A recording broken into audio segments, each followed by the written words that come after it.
દરરોજ સવારે એક નાનો ટુકડો આદુનો દરેક સ્ત્રી ખાય તો શું થાય?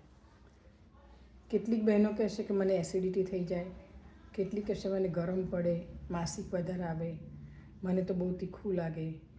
આ બધા એમના મનની અંદર તરત જ આવા બધા વિચારો આવશે.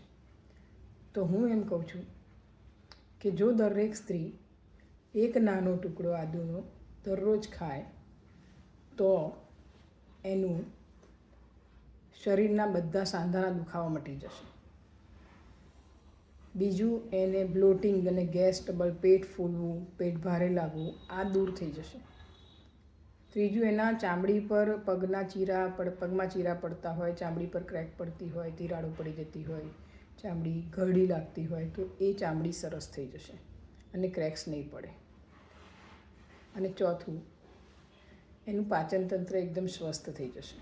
બધું ડાયજેશન સરસ રીતે થશે, જે ખાશે તે બધું, અને એ શરીરને પોષણ આપશે.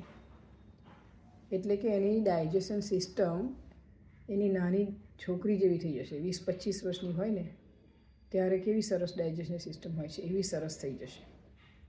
અને એ ચોથા દિવસથી થશે. લગભગ 3-4 દિવસ લાગશે એ રિપેર થવામાં.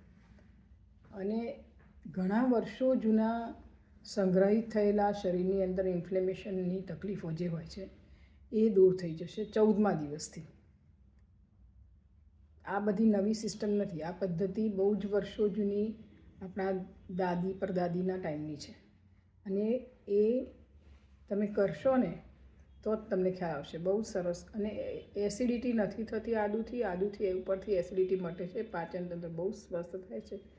અને આદુની ચા પીવી કે આદુની પાવડરની ફાંકી કરવી આ બધું કશું જ નહીં. ફક્ત આદુનો નાનો ટુકડો ચાવીને ખાવો નળના કોઠે જમવાનું શરૂ કરતાં પહેલાં. અને તમારો પાણીનો ઇન્ટેક જો ઓછો હોય તો જ તમને આદુ ગરમ પડે એવું લાગે. બાકી આદુનો મધુર પાક થાય છે. અંદર ગયા પછી આદુ મધુર ફળ આપે છે. એટલે એ પાચનતંત્રને હેલ્પ કરે છે અને બધી તકલીફો દૂર કરે છે. કુદરત ક્યારેય ખોટું નથી કરતી. એટલે તમે કરશો તો સરસ રીતે તમારા શરીરના સોજા ઉતરી જશે, શરીર પાતળું થશે, યુવાન થશે અને મજા આવશે.